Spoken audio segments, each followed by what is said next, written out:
नमस्कार मित्रों, स्वागत है आप सभी का हिंदी आलोक यूट्यूब चैनल पर। मित्रों, आज विज्ञापन संख्या 51 सहायक आचार्य का परीक्षा फल जो साक्षात्कार के लिए है वो घोषित हो चुका है। मेरिट काफ़ी अप्रत्याशित है, किंतु पेपर का स्तर आसान था तो संभव भी है, लेकिन कुछ जो है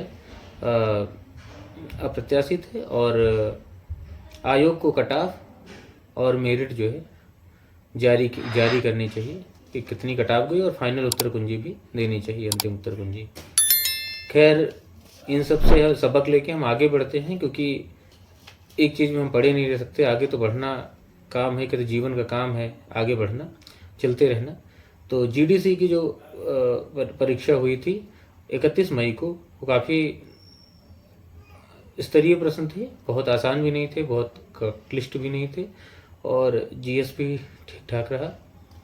तो आज हम लोग कट ऑफ की चर्चा करने के लिए उपस्थित हुए हैं कि जीडीसी जो प्रारंभिक परीक्षा की कट ऑफ होगी वो लगभग कितने प्रश्न हो सकती है। तो ये परीक्षा 31 मई को हुई थी। सबसे पहली बात, हिंदी विषय के लिए जब हम बात करते हैं, किसी भी विषय की बात कर लेते हैं कट ऑफ की, तो सबसे पहले सीटों की बात करते हैं। तो अनरिजर्व कुल सीटें जो पद थे हिंदी में वो 87 थे। अनारक्षित में अनरिजर्व में कुल 40 पद थे। 40 पद का, और आपको पता होगा नोटिफिकेशन में दिया था कि पदों का 15 गुना कॉल होगा मेंस के लिए और पदों का 3 गुना साक्षात्कार के लिए होगा। तो अभी फिलहाल 15 गुना क्वालिफाई किया जाना है और जनरल ओबीसी ईडब्ल्यूएस के लिए 40% कट ऑफ अंक पाना जरूरी है क्वालिफाई होने के लिए, और एससी एसटी के लिए संभवतः 35%। तो इतना जरूरी है। एससी एसटी 35% और ईडब्ल्यूएस ओबीसी और जनरल 40% से यदि कट ऑफ से यदि कम लाते हैं तो अपने आप बाहर हो जाएंगे। तो ये देखना है हमें कि इससे कम ना हो। तो लगभग 48 प्रश्न बनता है।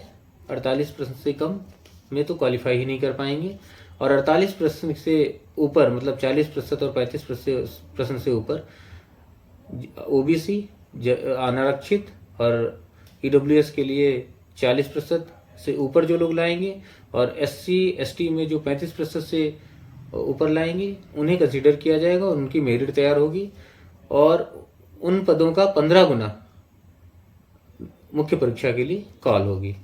तो पेपर के स्तर को देखते हुए ऐसा नहीं लग रहा कि बहुत अधिक कट ऑफ जाएगी, लेकिन चूंकि 1/3 माइनस मार्किंग भी थी तो काफ़ी लोगों का कम भी हुआ है।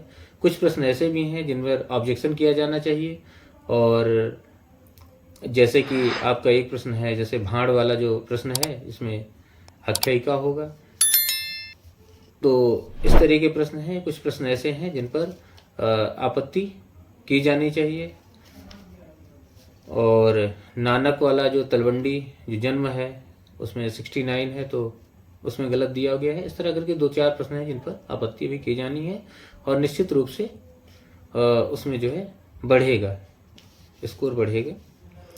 तो अभी आज हम बात करते हैं कट ऑफ की। इसमें तो जो कट ऑफ हो सकती है वो अनारक्षित में चूंकि 40 पद हैं तो 600 लोगों के करीब, 15 से अगर गुणा किया जाए, 15 गुना देखा जाए तो लगभग 600 लोगों को अनारक्षित वर्ग में जनरल में कॉलिंग होगी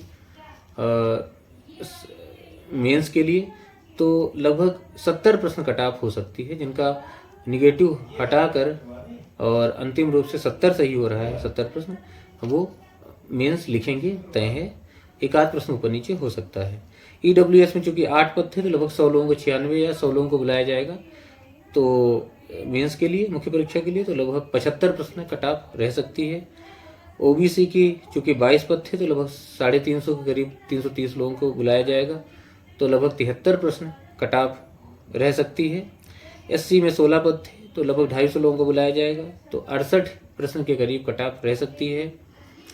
एसटी का 1 पद है अनुसूचित जनजाति का, तो लगभग 15 लोगों को कॉल किया जाएगा तो 67 प्रश्न तक कट ऑफ रह सकती है। पीएच फिजिकली हैंडीकैप में दिव्यांग वर्ग में 3 पद हैं, तो 45 लोगों को लगभग कॉल होगी, तो लगभग 60 प्रश्न कट ऑफ रह सकती है। और फ्रीडम फाइटर में 1 पद है, तो ये भी लगभग 60 प्रश्न कट ऑफ रह सकती है। और फीमेल में, और ये पीएच और फ्रीडम फाइटर में 60 से कम भी रह सकती है। और फीमेल में जो कि महिला के 17 पद आरक्षित हैं, तो लगभग 70 प्रश्न महिला की भी कट ऑफ रह सकती है। तो ये कट ऑफ है जो रह सकती है मेंस के लिए, और ये एक आध प्रश्न ऊपर नीचे हो सकता है, ज़्यादा अंतर इसमें आएगा नहीं। लोग बहुत कुछ कह रहे हैं, लेकिन चूंकि 15 गुना बुलाया जाना है और बहुत सारे लोग जो है कट ऑफ ही नहीं पार कर पाएंगे, 40 और 35 का है, क्योंकि पेपर टफ था, 1/3 माइनस मार्किंग थी, इतना आसान पेपर नहीं था। तो ये कट ऑफ जो है निश्चित रूप से सटीक बैठेगी, एक आध प्रश्न ऊपर नीचे रह सकता है।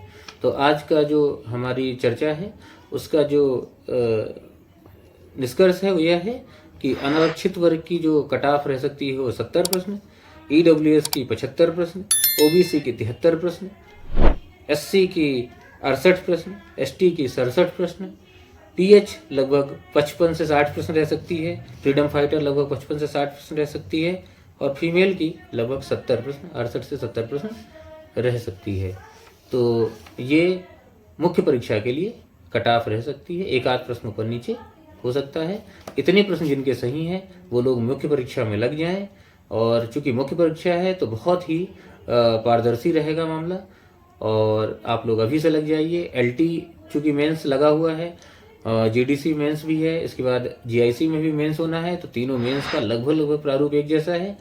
तो आप लोग एक में लगेंगे और तीनों में आपका फायदा होगा। तो आप लग जाइए आज से ही दृढ़ प्रतिज्ञ होके, और आप निश्चित रूप से सफल होंगे। तो आज के लिए इतना ही।